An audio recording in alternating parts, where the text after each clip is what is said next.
বৃত্তের স্পর্শক সংক্রান্ত উপপাদ্য। এখানে উপপাদ্য 41 বলার আগে আমি একটা ছোট্ট প্রয়োগ একটু বলে নেব। কখনো কখনো যদি এই প্রয়োগটা তোমাদের অতিরিক্ত প্রয়োগ হিসাবে যদি আসে, সেজন্য একটু বলে নেব। বৃত্তের বহিস্থ কোনো বিন্দু থেকে ওই বৃত্তে দুটো স্পর্শক আঁকা যায়। তো আমি একটা বৃত্ত আঁকছি, মনে করছি ও কেন্দ্রীয় একটি বৃত্ত। এর বাইরে মনে করছি একটা বিন্দু, কথার কথা টি। তো বলা হচ্ছে এই টি বিন্দু থেকে এই বৃত্তের দুটোই স্পর্শক আঁকা যাবে, এইটা আমরা প্রমাণ করতে চাইছি। তাহলে এটা প্রদত্তে কি লিখবো? লিখবো যে ও কেন্দ্রীয় বৃত্ত এবং এই বৃত্তের বহিস্থ একটি বিন্দু টি। তো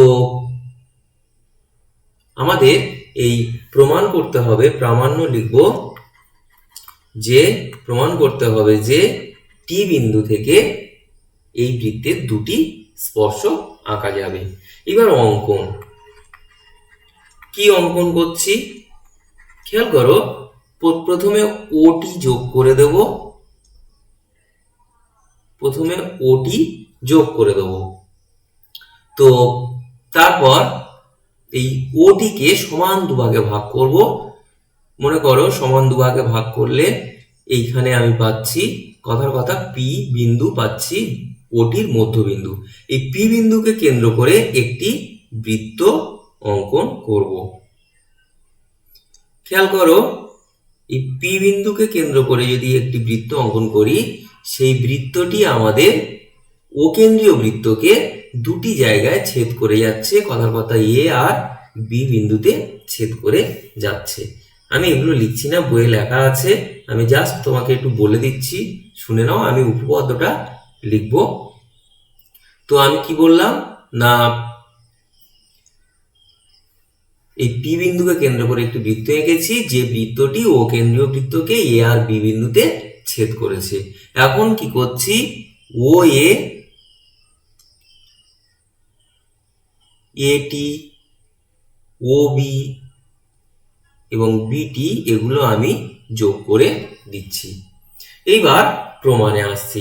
খেয়াল করো, আমরা দেখতে পাচ্ছি যে এই পি কেন্দ্রীয় বৃত্তের ক্ষেত্রে এটা হচ্ছে অর্ধবৃত্তস্থ কোণ এবং এটাও একটি অর্ধবৃত্তস্থ কোণ, অর্থাৎ এগুলো হচ্ছে আমার অর্ধবৃত্তস্থ কোণ হচ্ছে সমকোণ হবে। তার মানে হচ্ছে ও এটি, ও বিটি, এই কোণগুলো সব হচ্ছে আমার 90 ডিগ্রি করে, যেহেতু আমার পি কেন্দ্রীয় বৃত্তের ওটি হচ্ছে ব্যাস। সুতরাং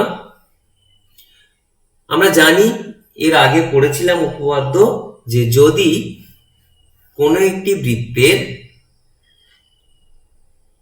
যদি কেন্দ্রগামী কোনো ব্যাসার্ধ খুঁজে পাই এবং ওই ব্যাসার্ধের প্রান্তবিন্দু দিয়ে যদি কোনো সরলরেখা ওই ব্যাসার্ধের সাথে 90 ডিগ্রি কোণ তৈরি করে, তাহলে ওই সরলরেখাটি বৃত্তের স্পর্শক হবে। খেয়াল করো, এখানে যেহেতু 90 ডিগ্রি তৈরি হয়েছে এই ব্যাসার্ধের সাথে, ওয়ে ব্যাসার্ধের সাথে, সুতরাং আমরা বলতে পারি টি এ একটা স্পর্শক, ঠিক একইভাবে টিবিও একটি স্পর্শক। সুতরাং আমরা দেখতে পাচ্ছি যে টি বিন্দু থেকে ও কেন্দ্রীয় বৃত্তে দুটি মাত্র স্পর্শক আঁকা গেছে, একটা টি এ আর একটা টিবি। এটা একটু বইয়ে আছে, একটু দেখে নিও। আমি উপপাদ্য 41 উপপাদ্যটি বলছি, পরীক্ষায় আসে। বৃত্তের বহিস্থ কোনো বিন্দু থেকে যে দুটি স্পর্শক আঁকা যায়, তো একটু আগে আমরা দেখলাম যে বৃত্তের বহিস্থ কোনো একটা বিন্দু থেকে ওই বৃত্তের দুটো স্পর্শক আঁকা যায়। তো মনে করছি এই হচ্ছে আমার দুটো স্পর্শক। উপপাদ্যের ক্ষেত্রে ছবি কিন্তু খুব জরুরি। আমরা অনেক সময় দেখেছি ছাত্রছাত্রীদের ছবির সাথে লেখা আলাদা হয়ে যায়, সেরকম হলে কিন্তু নম্বর পাবে না। আচ্ছা, বলা হয়েছে যে বৃত্তের বহিস্থ কোনো বিন্দু থেকে যে দুটি স্পর্শক আঁকা যায়, দেখো টিএ আর টিবি দুটো স্পর্শক, বলা হয়েছে যে তাদের দৈর্ঘ্য সমান। এই স্পর্শক দুটোর দৈর্ঘ্য সমান, তার মানে এটির দৈর্ঘ্য যা হবে বিটির দৈর্ঘ্য তাই হবে। এবং শুধু তাই নয়, তারা কেন্দ্রে সমান কোণ উৎপন্ন করবে। তার মানে হচ্ছে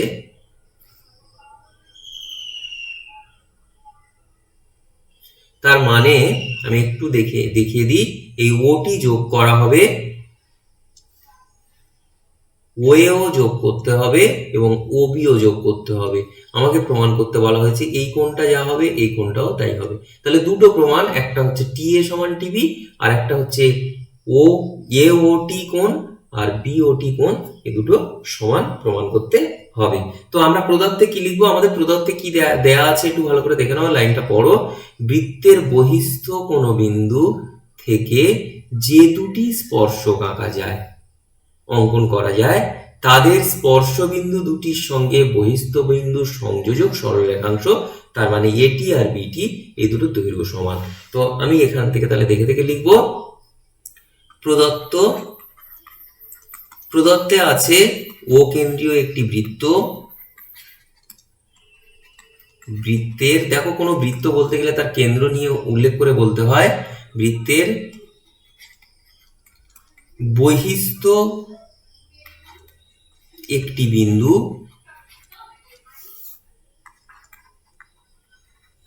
টি থেকে দুটি স্পর্শক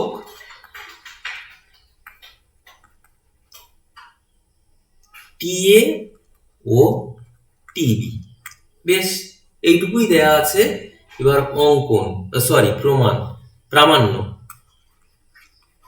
প্রামাণ্যে কি প্রমাণ করতে হবে? যে প্রমাণ করতে হবে যে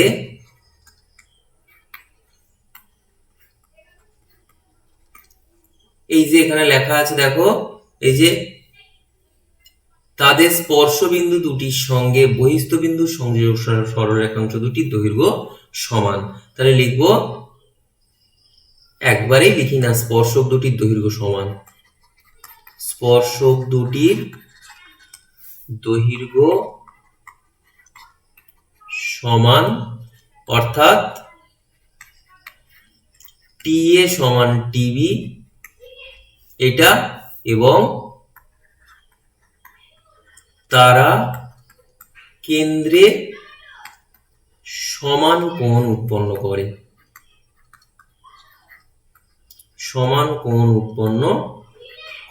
তাহলে সেটা কি লিখবো? অর্থাৎ কেন্দ্রে যে কোণ উৎপন্ন করেছে, আমি মার্কিং করেছিলাম এ ও টি সমান বিও টি, এটা প্রমাণ করতে বলা হয়েছে। এবার অঙ্কন, খেয়াল করো আমি কি কি এঁকেছি একটু দেখে নাও। ওটি যোগ করেছি প্রথমে, আর ও এ আর ও বি যোগ করেছি। তাহলে লিখবো ওটি, এগুলো সেমিকোলন দিয়ে লিখবো, ও এ এবং ও বি যোগ করা হলো। আচ্ছা, আমি একটুখানি তোমাকে রাফ আইডিয়া দিয়ে দিচ্ছি কি করে আমরা প্রমাণ করতে চাইছি। এর প্রমাণ খুব সোজা। দেখো দুপারে দুটো ত্রিভুজ তৈরি হয়েছে, একটা ওএটি আর একটা হচ্ছে বিওটি। এই দুটো ত্রিভুজ আমরা যদি সর্বসম প্রমাণ করতে পারি, তাহলে আমরা বলতে পারবো সর্বসম ত্রিভুজের অনুরূপ বাহু দুটো সমান, এবং এই কোণ দুটো অনুরূপ কোণ দুটো সমান প্রমাণ করতে পারবো। তাহলে এখানে লিখবো প্রমাণ।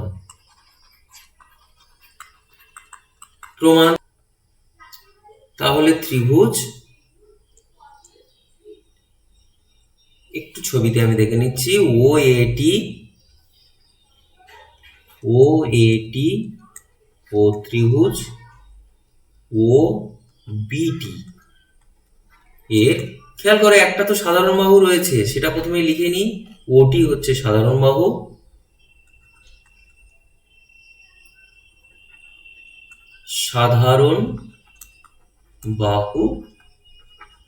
আর একটা জিনিস খেয়াল করো, ও এ আর ও বি এরা তো একই বৃত্তের ব্যাসার্ধ,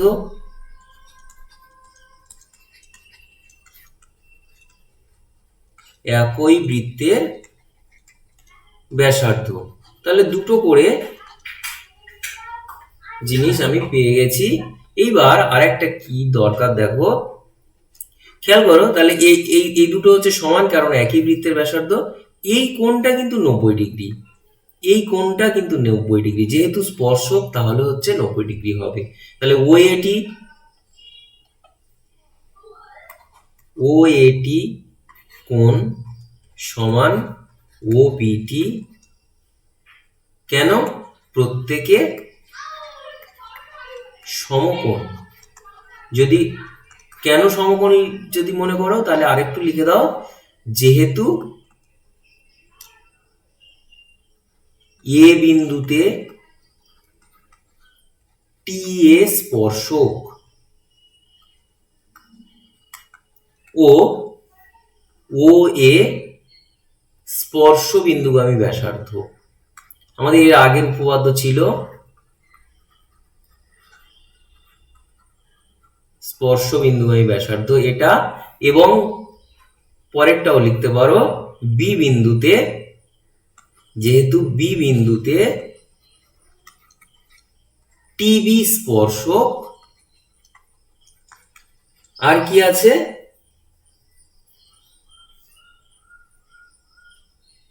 এবং টিবি স্পর্শক ও বি স্পর্শ বিন্দুগামী ব্যাসার্ধ। আমাদের আগের এই উপপাদ্য অনুযায়ী আমরা এটা লিখতে পারি। এটা এক্সট্রা লিখলাম, যদি মনে করো লিখবে না, না লিখলেও চলবে। তো তাহলে আমরা বলতে পারি, যেহেতু দুটো ত্রিভুজের দুটো করে বাহু সমান এবং একটি কোণ সমান, অর্থাৎ আমাদের সর্বসমতা SAS এই থিওরি অনুযায়ী আমরা বলতে পারি ত্রিভুজ দুটো সর্বসম।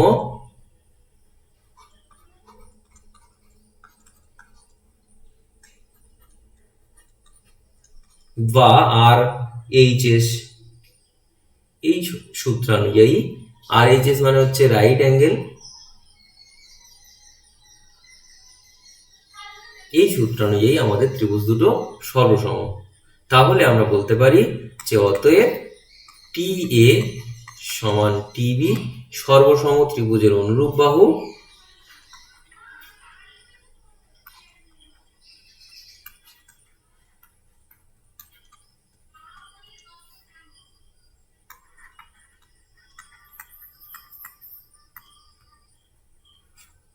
এটা।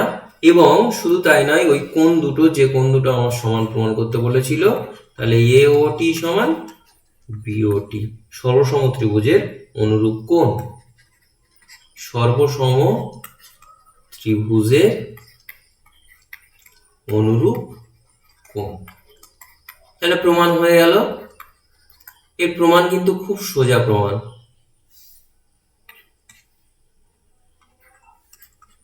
এরপর একটা অতিরিক্ত প্রয়োগ বলবো। আচ্ছা, এক্ষুনি যে উপপাদ্যটা বললাম সেটা নিয়ে একটু একটা কথা আলোচনা করে রাখবো। খেয়াল করো, তাহলে আমরা কি পেয়েছি, যে বৃত্তের বহিস্থ কোনো বিন্দু থেকে যে দুটো স্পর্শক আঁকা যায় তাদের দৈর্ঘ্য সমান।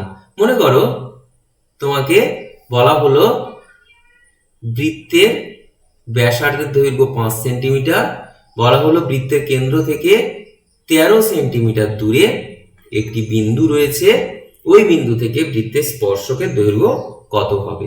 সেক্ষেত্রে আমরা তো আর ছবি এঁকে দেখবো না, আমরা কি করব, দেখো এখানে একটা জিনিস খেয়াল করো, যেহেতু এটা 90 ডিগ্রি, তাই পিথাগোরাসের উপপাদ্য থেকে আমরা এটা বের করতে পারবো। সমকোণী ত্রিভুজের ক্ষেত্রে অতিভুজের স্কয়ার সমান লম্ব স্কয়ার প্লাস ভূমি স্কয়ার, এই থিওরি দিয়ে আমরা এই স্পর্শকের দৈর্ঘ্য বের করে ফেলতে পারবো, আমাদের শর্ট প্রশ্ন আসে। এবার এই প্রয়োগটা বেশ কয়েকবার মাধ্যমিক পরীক্ষায় এসছে, ভালো প্রয়োগ, একটু নিজেরা প্র্যাকটিস করবে। বলা হয়েছে অকেন্দ্রীয় বৃত্তের পরিলিখিত চতুর্ভুজ হচ্ছে ABCD। তো কোন একটা বৃত্তের পরিলিখিত, তার মানে হচ্ছে বৃত্তের বাইরে।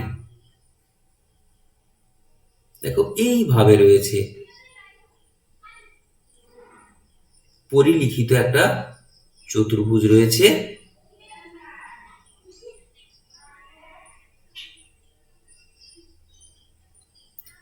তো তো তোমাকে প্রমাণ করতে বলা হয়েছে যে মনে করো হচ্ছে এবিসিডি চতুর্ভুজ হচ্ছে বৃত্তের পরিলিখিত, তোমাকে প্রমাণ করতে বলা হয়েছে যে এবি প্লাস সিডি সমান হচ্ছে বিসি প্লাস ডিএ। তাহলে এইখানে আমরা প্রদত্ত কি লিখবো, যে আমাদের ও কেন্দ্রীয় একটি বৃত্ত রয়েছে। তাহলে প্রদত্ত লিখবো ও কেন্দ্রীয় একটি বৃত্ত, বৃত্তে এবিসিডি হচ্ছে পরিলিখিত চতুর্ভুজ, বৃত্তে এবিসিডি পরিলিখিত চতুর্ভুজ, এইটুকু শুধু তোমার দেয়া আছে। এইবার তোমার যেটা প্রমাণ করতে বলেছে, এখানে কোনো অঙ্কন লাগবে না, তাহলে প্রমাণ করতে হবে যে প্রামাণ্য, আমি আর লিখছি না, প্রমাণ করতে হবে যে শুধু এই লাইনটাই লিখছি, তোমরা পুরো লাইনটা লিখবে। তো এটা প্রমাণ করতে হবে। এবার এখানে অঙ্কন লাগবে না বলেছি, প্রমাণ খুবই সোজা। খেয়াল করো, একটু আগে আমরা পড়লাম যে বৃত্তের বহিস্থ কোনো বিন্দু থেকে যে দুটি স্পর্শক আঁকা যায় তাদের দুজনের দৈর্ঘ্য সমান। তাহলে এইখানে যদি আমি ভাবি যে এ বিন্দু থেকে এই বৃত্তের দুটো স্পর্শক, একটা হচ্ছে মনে করো এগুলো যদি নাম দিই তাহলে পি কিউ, তাহলে আমি বলতে পারি যে এ বিন্দু থেকে দুটো স্পর্শক, একটা হচ্ছে পি এ বা এপি আর একটা হচ্ছে এ কিউ, তার মানে এদের দুজনের দৈর্ঘ্য সমান। আচ্ছা এখানে তাহলে একটুখানি লিখে নিই প্রদত্ত এটা, আর এখানে একটু লিখবো যে মনে করি চতুর্ভুজটি বৃত্তকে পি কিউ আর এস বিন্দুতে স্পর্শ করেছে। মনে করি চতুর্ভুজটি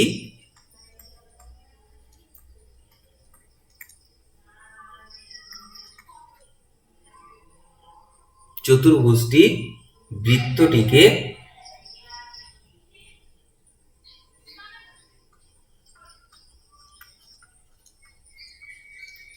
পি কিউ আর এস বিন্দুতে স্পর্শ করেছে।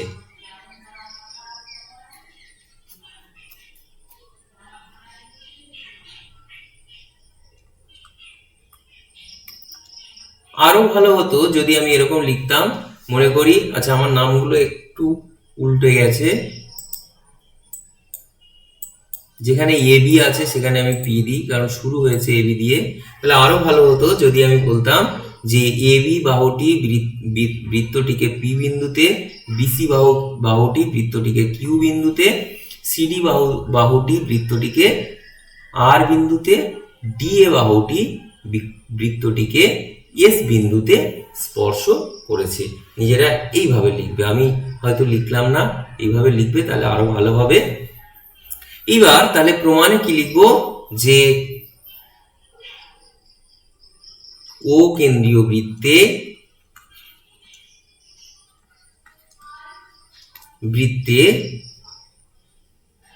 বহিস্থ এ বিন্দু থেকে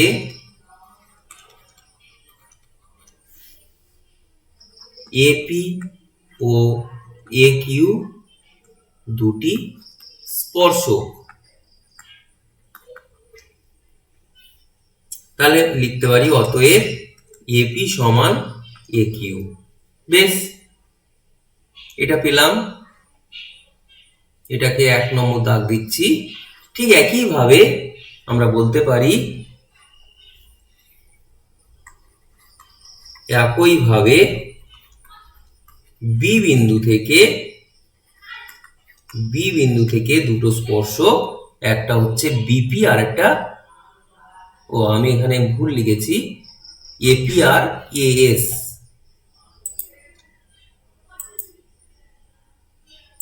এপি আর এএস, যাই হোক তাহলে এটা আমি এএস করে দিচ্ছি। ঠিক একইভাবে বি বিন্দু থেকে দুটো স্পর্শক, একটা হচ্ছে বিপি আর এটা হচ্ছে বি কিউ। বি বিন্দু থেকে দুটি স্পর্শক বিপি আর একটা হচ্ছে বি কিউ।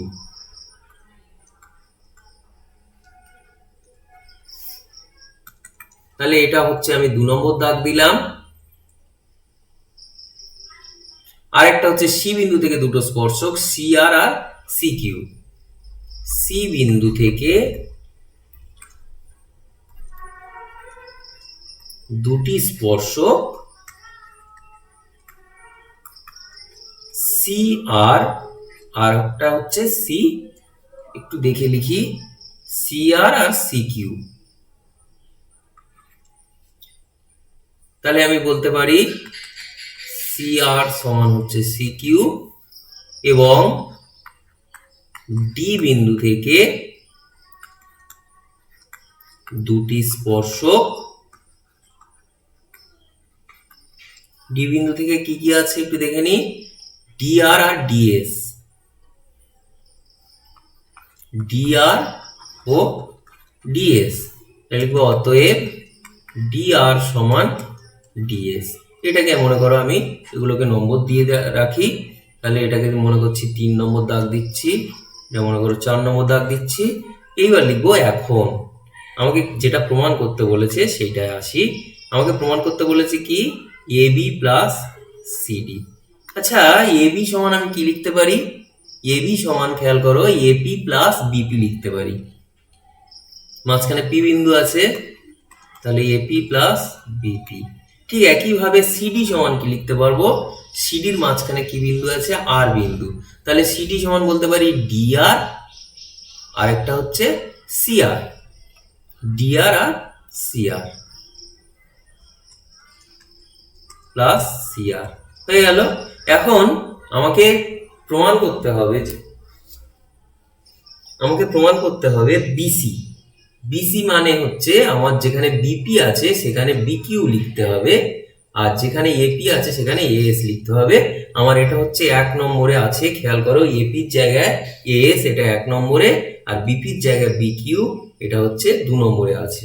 তাহলে এটা হবে এএস প্লাস বিকিউ, 1 আর 2 আছে।